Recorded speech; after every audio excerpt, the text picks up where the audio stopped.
We're going to start off with the G League Ignites Tyler Smith. He is a forward. He's 6'9", 224, according to the Ignite website, averaging 12.1 points, 4.3 rebounds, 1.1 assists, 1.1 steals, and 2 blocks on 54.1, 55, 53.3 shooting splits. Now, he's played, I believe, 8 games, which includes the 2 games against Perth, 3 games in the Ignite regular G League season, and then 3 games in the Intercontinental Cup, like the FIBA overseas thing. So I had to go in and actually do some math for Tyler Smith's stats. I couldn't just go to Synergy because they're not all together. So pretty good shooting splits outside of the free throw percentage, right? Good numbers all around. Right now, no ceilings. He came in at 31 on the no ceilings big board, 28 on the athletics big board, 42 at ESPN, and then 51 at Bleacher Report. So his IPO stock price is 38. So Albert, I ask you, is Tyler Smith's stock too high, too low, or just right at 38? At this point in the draft cycle, I hesitate to say that anybody is too high or too low or whatever, just because it's so damn early, right? It really is so early, Corey. But I'm still going to answer the question. I'm a professional. You gave me a damn question. I'm going to answer it. I'm an adult. Corey, you know how I pre-gamed for this pod today? I had a handful of extra toasty Cheez-Its is what I did. I'm that guy. So Tyler Smith, I think right now he's just right. I think at this point in the draft cycle, I think 38 is pretty fair in my opinion. I don't think it's crazy high. Don't think it's crazy low. Currently on my draft board, I have him at 30, I believe, or 29. Yeah, I have him exactly at 29. So yeah, 29, 38, potato, we're good. I think it's a totally fair number to be at. I love it. I have him a little bit higher on my personal board. I think I'm at 20 or 21. Tyler Smith's a guy who I liked a lot coming into the year. He was highly ranked before he went over to the Overtime Elite. And I got to see him live a couple of times last year with the Overtime Elite. He came to New Jersey, and I saw him play in actual gameplay in New Jersey. Then I saw him play at the Pro Day down in Atlanta at the facility. And I just seeing him in person, he's big. He looks big. I was actually a little surprised when he was listed at 6'9" on the G League's website, because I actually thought that he was legit 6'10" when I saw him in person. But he's just super fluid, with a pretty stroke. He moves really well. And I think that it was out of sight, out of mind, him being down in the Overtime Elite program. So and I think the same thing's kind of going to happen here with the Ignite. We see that every year, right? People get excited about the Ignite in the beginning of the season, but their season stretches on. Nothing's televised. We're not getting Kansas, Kentucky kind of hype from an Ignite game from here on out. So I think he's going to suffer. All of the Ignite prospects might suffer a little bit from that overall, but I really like his game, and I'm excited to break it down, because I think that he's played really well early on in the year. So I'm definitely excited to actually get into his game and talk about him as a prospect. Yeah, Corey, me too. I am excited. Love everything that you said. And you're right. Not a lot of people are clamoring to watch them play the Maine Lobsters or the Ontario Clippers, right? I get it. And there will be that rough patch in the season. But Corey, like you said, the skill set with this guy is really interesting. And I love the point that you made that he definitely looks a lot taller than 6'9", in my opinion, too. One of the things that I wrote in my notes is you'll be at a bar at a club and you find a guy that's a little handsy. You call him out this guy's kind of handsy, kind of a pervert over here. Keep your eye on him. Tyler Smith is he's limsy, dude. This guy's got just crazy long arms, crazy long legs. He's the Walmart Slender Man. He's not Victor Wembanyama, but he is some variant of that. He's crazy long, but also skilled. And obviously, we're going to get into his game, but there's a lot to like. And I think he's a guy that we're going to have to, as you mentioned, right, kind of be on ourselves to monitor his game throughout the season because of the situation he's in. Yeah. Normally I ask you where we should start with a player, but I think it's, Yeah. for Tyler Smith, it's pretty easy because his game is pretty simple, right? Yes. Like, and I think that is a feature, right? Like, I think the simplicity in his role is what ultimately is going to help him climb on boards because people are going to be like, okay, I know what this guy is. I know what he can be. And, to start it out, like at 6'9", fluid jumper, man. Like this kid, he can shoot the rock. It's a pretty repeatable, high arc, soft ball. Like I like it. I think this kid is going to be a shooter in the league. I think that is going to translate. Like I have no real qualms about him as a shooter. Yeah, no, Corey, I'm 100% with you. I'm sorry, I just got a phone call, but no, I'm with you, dude. He's a guy that what I wrote in my notes here, he just looks like he's supposed to be a shooter with the way that his form looks very natural, looks very like, yeah, this is what he does.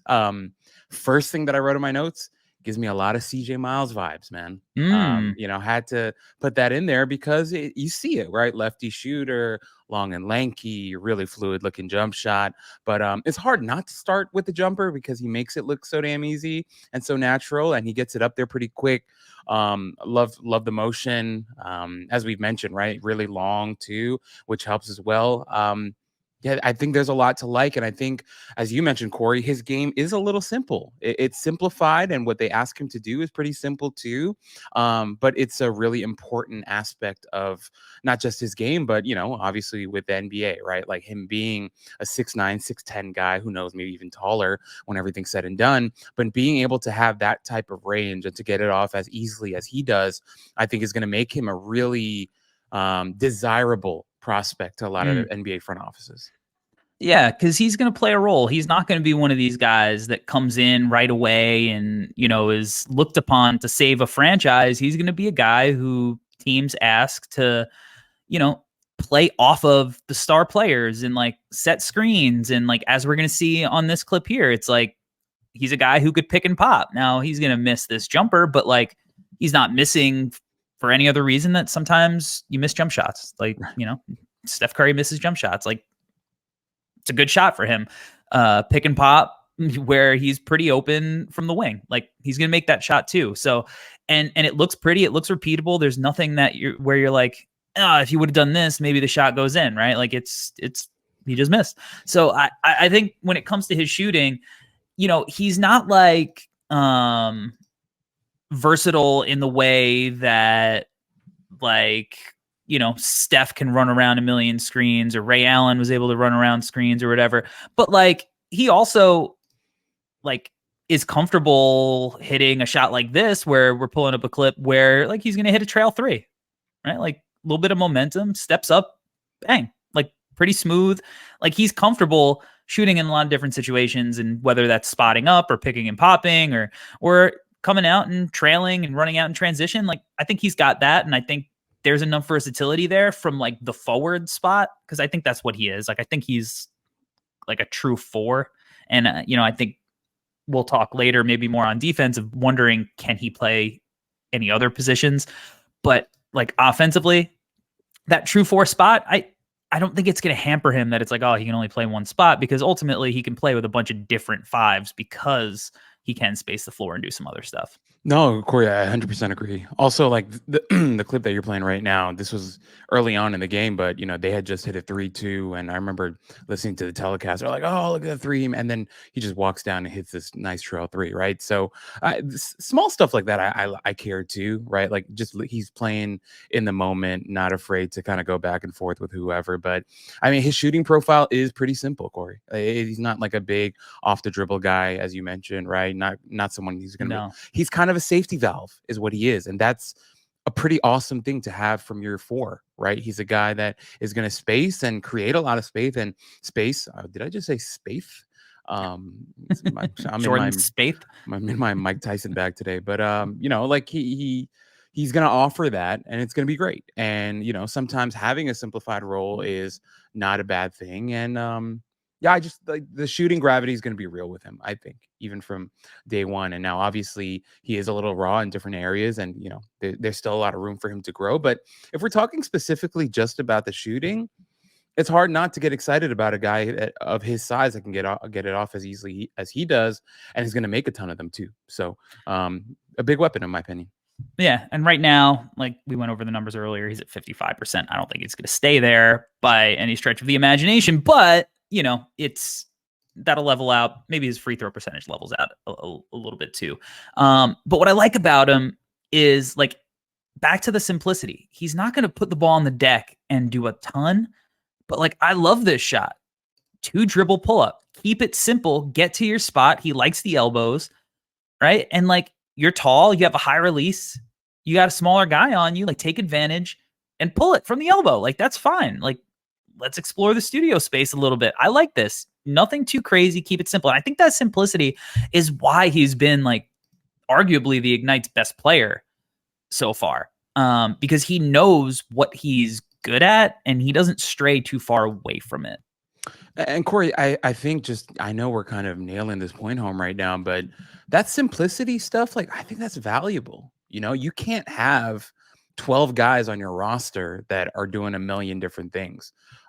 Ideally, you need guys to fit, right? You need guys to play alongside guys who are maybe a little bit more capable and a little bit more dynamic on the offensive side of the ball. But once again, like the positional value that you get from a 6'9", 6'10" guy that could shoot it like this. And as you mentioned, Corey, like you like guys that I think historically, Corey, for both of us, we've liked guys that kind of play within themselves.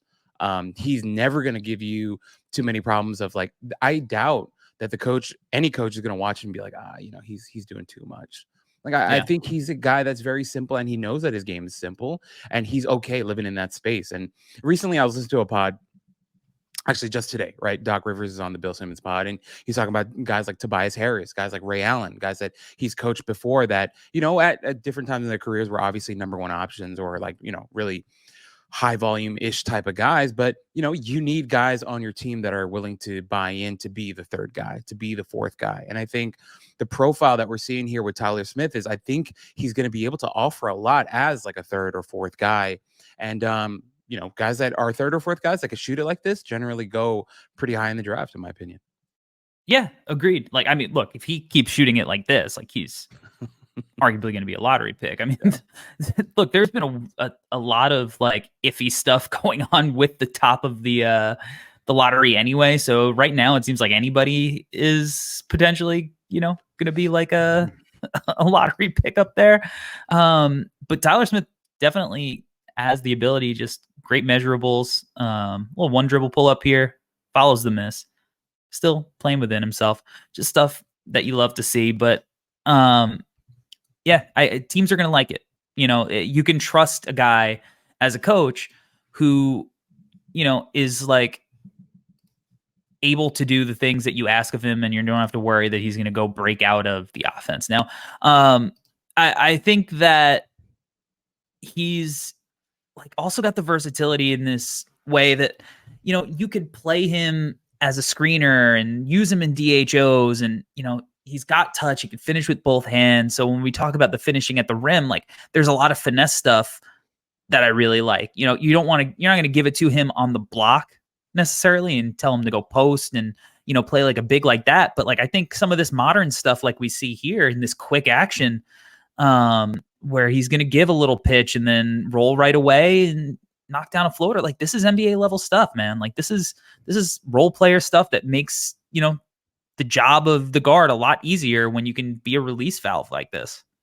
I mean, Corey, a lot of what you talked about, even with a guy like Derek Lively last year, right? And then he ends up in a situation with the Mavs where his role is very simple. What they ask him to do is not complicated at all, and yet he's offering really good value to that team, right? And with a guy like Tyler Smith, I mean, first off, this clip that you're playing, I would probably watch this clip like 50 times just because that right hand little floater there is because he's a lefty.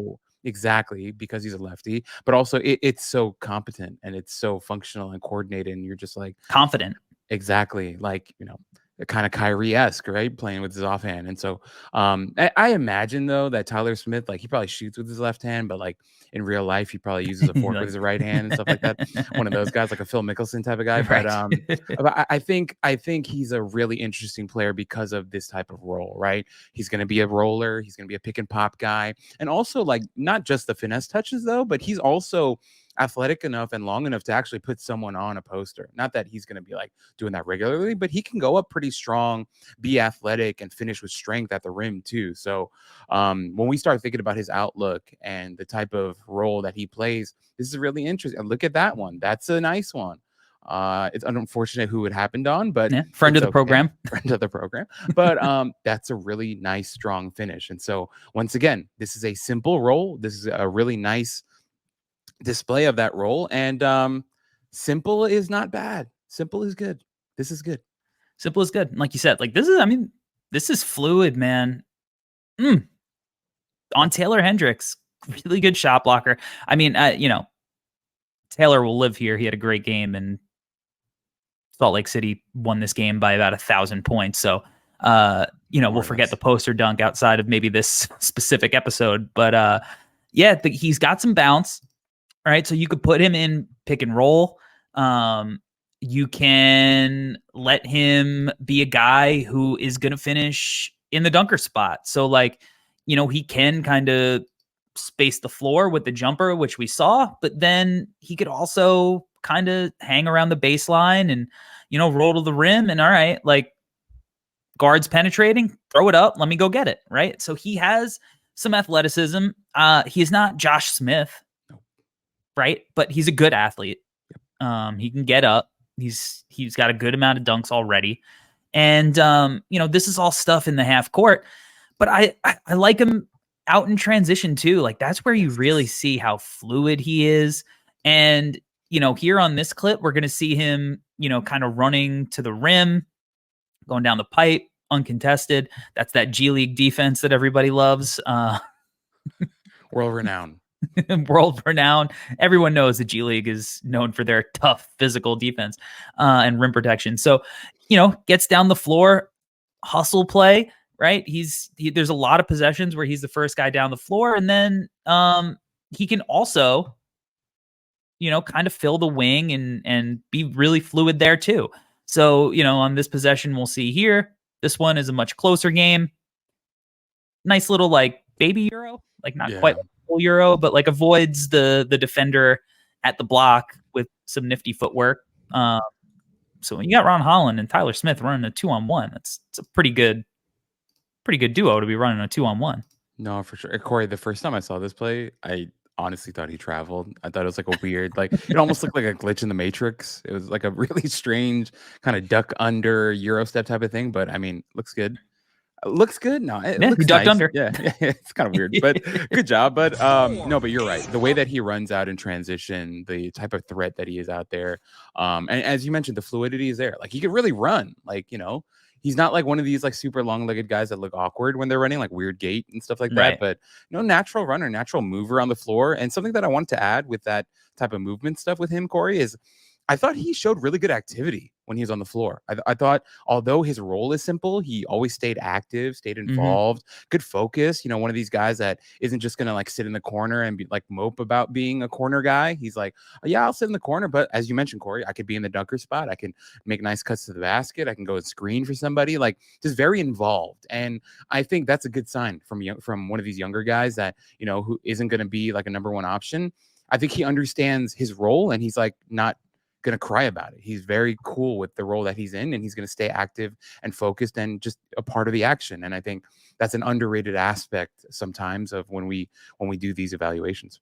Yeah, and he's finding success in the role too. So, it's a little bit easier to want to play it when you're finding success in it. But I think I'd attribute that activity to some of the overtime coaching. I mean, maybe he's just wired that way, but I know when I went to see the game in person and I was on the floor and like those overtime coaches, like I know the games can get very up and down and very like sloppy looking, but the coaches are still coaching these guys to like and are still looking at certain things, and they're still, harping on them and yelling at them for missing rotations or getting lazy and not moving. Like, so I know it's ugly sometimes, but when I saw it in person up close for the first time, I was like, oh, these guys they're learning stuff, even if, sometimes they're beating up on lesser talent or whatever, because the teams aren't always like equal at talent level.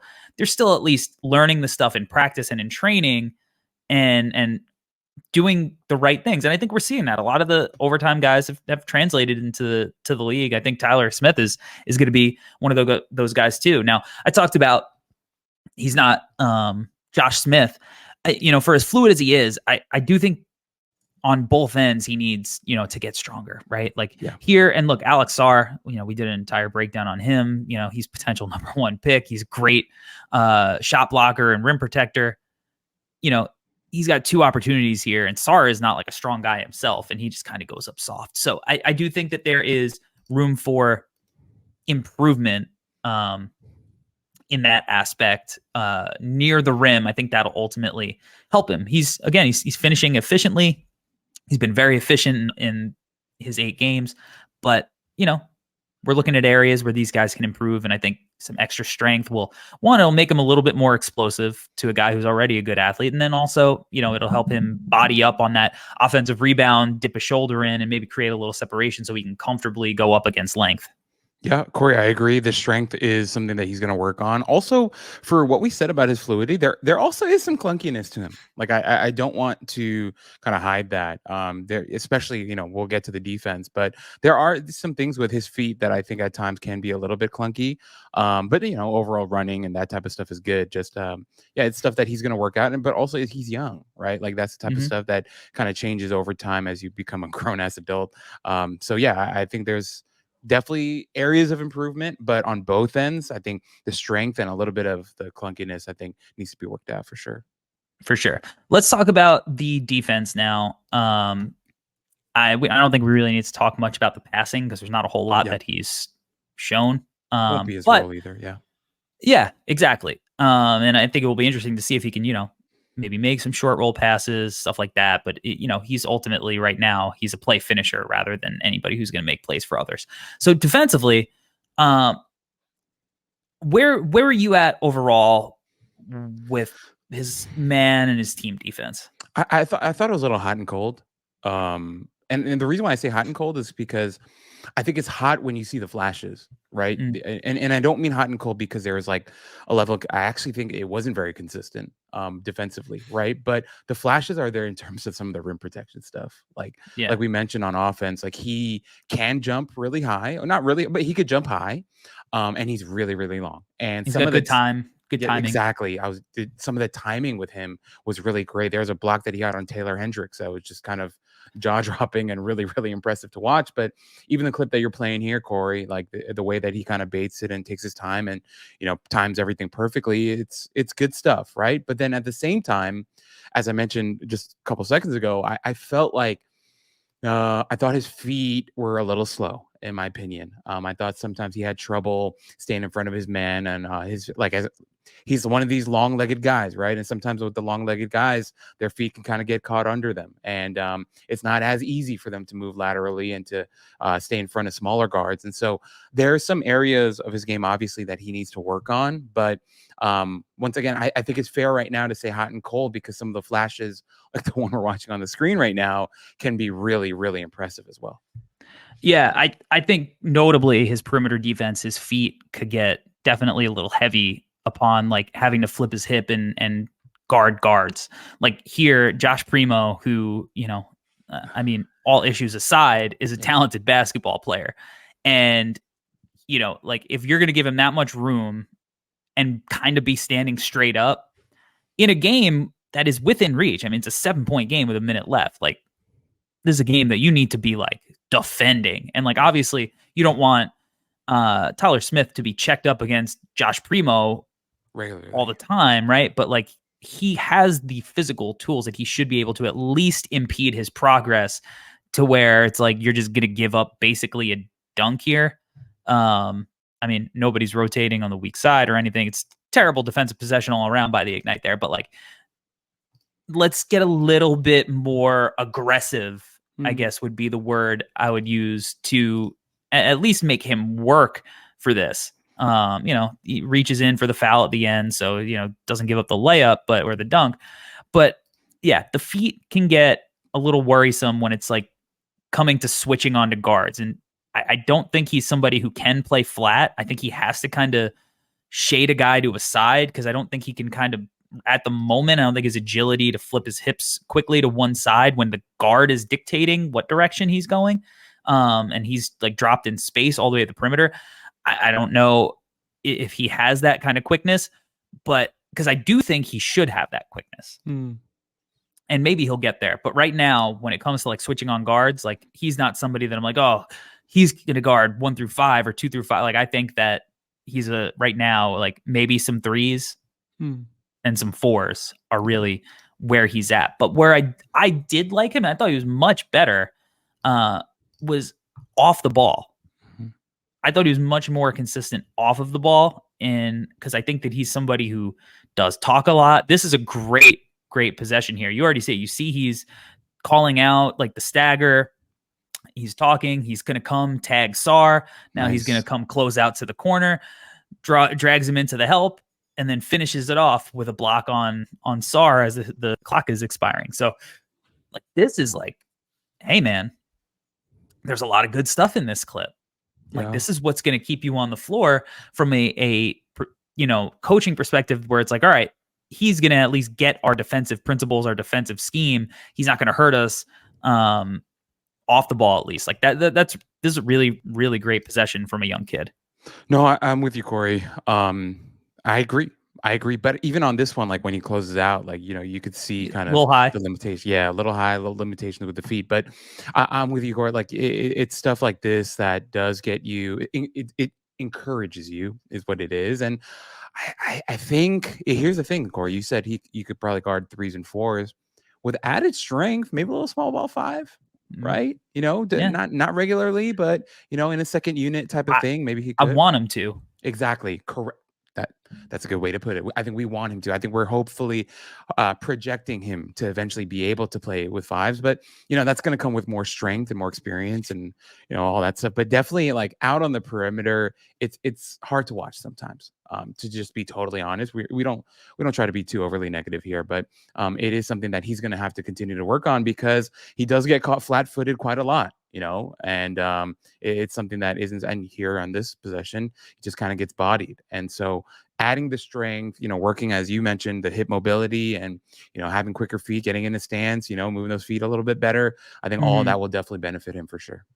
Yeah, no doubt about that. But even still, he's a really intriguing prospect, really fun prospect, a guy that I'm really happy he's finding success, because he's a guy that I had high expectations for coming into the year, and he's doing a good job living up to them. So I'm interested to see how he does develop some of the defensive parts of his game. Like if he can, start to, make some more interesting reads as a passer, the more he's used in, different kind of actions. So there's still a lot to watch out for with Tyler Smith.